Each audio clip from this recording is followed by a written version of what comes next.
शुभ संध्याकाळ माझ्या मैत्रिणींनो, कुमसाई फार्मरमध्ये तुमचं स्वागत आहे. हा व्हिडिओ आहे नागपंचमीच्या दिवशीचा. तर आम्ही सकाळी स्वयंपाक वगैरे केला आणि दिवसभराचे सगळे कामं आवरून संध्याकाळी आम्ही सगळे जावा एकत्र येऊन सुंदर असा झोका खेळण्यासाठी आलतो. आम्हाला झोका खेळल्यानंतर मंत्रात फेरही धरायचा होता. आम्ही आत्तापर्यंत काय कधी फेर धरला नव्हता, पण झोका खेळल्यानंतर धरायचा होता. चला तर मग खेळू झोका आता.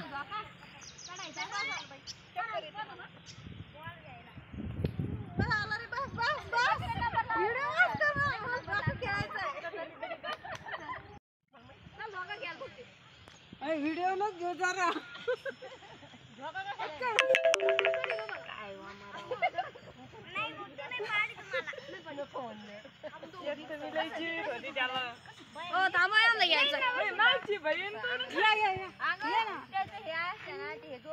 चला बघते काय कुती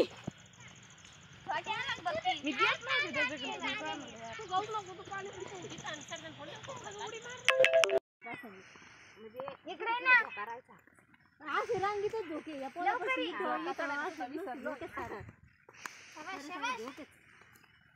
चढलाच नाही ना ते बटन तसं चढायला काही नाही झोकाले पटकन चढतो. कुठून घेतलं का त्या डाव्या खाली कोणी पाहिजे होती पलीकडून इकडून नाही इकडून जास्त चढतो जरा इकडे तोंड केलं इकडे तोंड केलं जास्त चढतो इकडून जर जातो चढायला कोणा बाबड्या हा घर तू रे गायदी खायच्या उपटू राहिला रुको सगळ्यांचे नंबर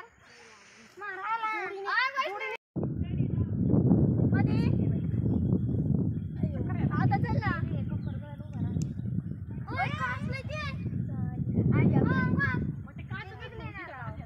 ओम खाली वही तू आता. अरे ते काच होते पण गाव आहे ना दिवसभर घातलं सुटायला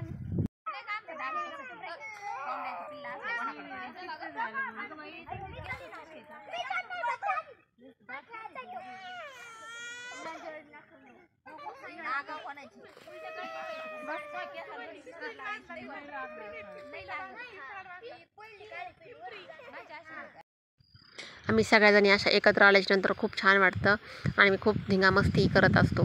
कारण की सणासुदीला आम्ही अशा कार्यक्रमात एकत्र येत असतो. आम्ही शेतकरी असल्यामुळं आम्हाला शेतात कायम कामं असतात. पण चला तर मग कुठंतरी थोडंसं आम्हाला विरंगुळा म्हणून आम्ही असे काही कार्यक्रम ठेवत असतो. आता इथं आलो होतो आम्ही मंदिरात येऊन आमचं चाललं होतं नियोजन तसा फेर धरायचा वगैरे. कारण की आम्ही आत्तापर्यंत कधी फेर धरलेला नव्हता, असे कार्यक्रम कधी केलेले नव्हते. पण आता आम्ही नवीन सुरुवात केलेली आणि आम्हाला साथही खूप छान देतात. आमच्या जावा म्हणण्यापेक्षा त्या आमच्या जावा कमी आणि मैत्रिणी जास्त आहेत. कारण की आपल्या नात्यात जर जावा भावा नणंद भाऊजाई असं जर नातं असेल तर थोडासा नात्यात दुरावा येतो. पण मैत्रीचं नातं खूप जवळचं आणि छान नातं असतं. त्याचप्रमाणे आमचं नातंही खूप छान आहे. आम्ही जावा नणंद भाऊजाई असण्यापेक्षा मैत्रिणी खूप छान आहेत. त्यामुळं आमचं खूप छान असं जमतं पण आणि आम्ही खूप विचारांनी पण काही कामं पण करतो आणि असे काही कार्यक्रम पण करत असतो. तर खूप जणी आम्ही जमा झालो होतो. काही जणी नव्हत्या आल्या, त्यांचे घरचे काही प्रॉब्लेम होते, कुणी कुठं देवाला गेलेल्या होत्या. खूप जणी असतो आम्ही. पण छान असा आम्ही प्रयत्न केला आणि खूप छान पण वाटलं आम्हाला सगळ्यांना. आणि आम्ही विशेष म्हणजे स्वयंपाक पण फेरत धरून गेल्याच्या नंतर 8:30 पावणे 9ला स्वयंपाक केला आहे आणि मग जेवणं केलेत. छान वाटत होतं आम्हाला मंदिरात. खूप छान कार्यक्रम झाला आहे. आणि इथं मी व्हिडिओचा आवाज म्यूट करत आहे कारण की आम्ही इथं आम्हाला कोणाला काय फेर धरण्याचे गाणे काही कोणाला म्हणता येत नव्हते. त्यासाठी आम्ही मोबाईलवरती गाणे लावले होते. त्यामुळं कॉपीराईटचं प्रश्न निर्माण झाला असता. त्यामुळे मी हा आवाज इथं म्यूट केलेला आहे. पण खूप छान कार्यक्रम झालेला आहे. कारण की आम्ही दरवेळेसपेक्षा काहीतरी नवीन करण्याचा प्रयत्न केला आहे आणि आमचं हे फर्स्ट टाईम होता सगळ्यांना एकत्र येऊन असं काहीतरी आयोजन करण्याचा. तर सुरुवात छान झाली होती. यापुढे आम्ही कार्यक्रम खूप छान करणार आहे. तुम्हाला पण आवडत असेल तर नक्की आमचे व्हिडिओ बघा. आता मंगळागौरी येणार आहेत, गणपती येणार आहेत. तर खूप छान असा आम्ही कार्यक्रम करण्याचा प्रयत्न करणार आहे. कारण की आम्हाला खूप छान सपोर्ट आहे माझ्या मैत्रिणींचा. तर खूप छान असा आम्ही कार्यक्रम केला. आम्ही वेगवेगळ्या स्टाईल करून बघत होतो, पण खूप छान पहिल्यांदाच करत होतो, पण खूप छान येत होतं आम्हाला. आम्ही इथं 2 ग्रुप केले होते. कारण की एक ग्रुप केला होता तर खूप मोठं गोल रिंगण होत होतं आणि आम्हाला त्यात खूप असं म्हणजे छान काही करता येत नव्हतं काही. त्यामुळे आम्ही इथं 2 ग्रुप बनवले होते आणि नंतर 2 ग्रुप केले असतानाही आम्ही चौघींचा ग्रुप होता. नंतर एक जण येऊन त्यात पुन्हा मोठा ग्रुप झाला तो. पण तरी पण मस्त चाललं होतं आमचं, भारी वाटत होतं. अशा काही कार्यक्रम केले. दुःख कोणाला नसतं, दुःख सगळ्यांना असतं. खूप मोठा दुःखाचा दगड मनावरती ठेवून मी तर स्वतः शब्दात सांगू शकत नाही मी माझ्या मनाची स्थिती आणि माझ्या ह्याची. पण काय असं म्हणतात ना, ते काही करण्यासाठी काही सोडावं पण लागतं. त्याच प्रकारे असं काही माझ्या मनाचा गोंधळ उडालेला असतो. चला, एकंदरीत सगळ्यात मिक्स झाल्याच्या नंतर थोडं असं काही तसं काही चालतं. असे प्रत्येक सणवार आले तर खूप मोठं वादळ पेटतं मनात, पण त्या वादळाला सामोरं जाऊन पुन्हा हसत खेळत दिवस काढावंच लागतात. आपण काही खाणंपिणं सोडलेलं नसतं. खूप काही आठवणी आहेत, खूप काही आठवतं, पण तेवढ्याला पण विसरून जावं लागतं. करा तर मग तुम्ही आता पुढचा व्हिडिओ एन्जॉय, कारण की आता पुढं आम्ही महादेवाचे गाणे आणि ज्या गवळणी येतात त्या गवळणी म्हणल्या. आता सीतामावशी बोलावल्या आहेत, आम्ही त्यांना येतात काही गवळणी म्हणता येतात, काही गाणे म्हणता येतात. महादेवाचे गाणे म्हटलं आम्ही.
देवा दे मला